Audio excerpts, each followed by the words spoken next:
சாயங்காலம் 6 மணி 7 மணிக்கு வருதுன்னு வச்சுக்க, விளக்கு வச்ச நேரம் மூக்கில் பஞ்சு நெத்தியில காய்ச்சி வச்சு ஐயோ போயிட்டே மராசி இப்படி அழறதெல்லாம் எனக்கு பிடிக்காது. ஓகே. எங்கேயுமே சொல்றேன். இப்பெல்லாம் பாருங்க மெகா சீரியல் பார்த்துட்டே இருப்பாங்க, கல்யாண பத்திரிக்கை கொண்டு கொடுப்பாங்க, பையனுக்கு கல்யாணம் அப்படின்னு சொல்லுவாங்க, டிவியில நாசமா போச்சு அப்படின்னு வரும். வால்யூமும் குறைக்க மாட்டாங்க. பாதி பேர் இப்படி பார்த்துன்னு கொடுங்க எப்போ கல்யாணம், ஐயோ நாசமா போறவன் பொண்ணுக்கா அப்படின்னு இப்படி பேசினா அவங்க என்ன பண்ணுவாங்க வந்தவங்க சொல்லுங்க. அது நமக்கு புரியவே புரியாது. அது அந்த மாதிரி அடிக்ட் ஆயிட்டாங்க. அது என்ன காரணம்னா நம்ம மனசுக்குள்ள இருக்கிற ஒரு சின்ன வில்லனிக் ஆக்ட்.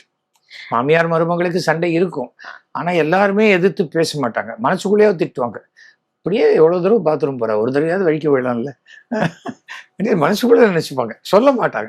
அதை ஓப்பனா சொல்றதுதான் மெகா சீரியல். அது அது வந்து ஒரு அதுக்கு என்ன காரணம்னு சொன்னா இதுக்கு ஃபார்முலான்னு ஒண்ணு வச்சிடுறாங்க.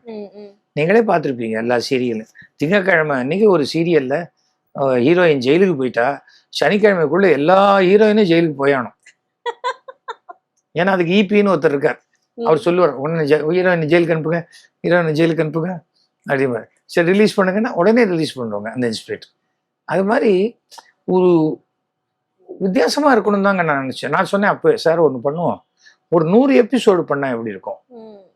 100 எபிசோட் பண்ணுவோம் சார். இன்னும் கொஞ்ச நாள் ஆச்சுன்னா இனிமேல் டெலிவிஷன் ஃபீல்டில் 100 எபிசோட்ஸ் தான் வரப்போகுது. ஓடிடி ஃபார்ம்லலாம் 100 எபிசோட்ஸ் 100 எபிசோட் பண்ணுவோம். குறு நாவல் நெடுந்தொடர்ங்கிறது வேற, 1000 எபிசோடு 2000 எபிசோடு 5000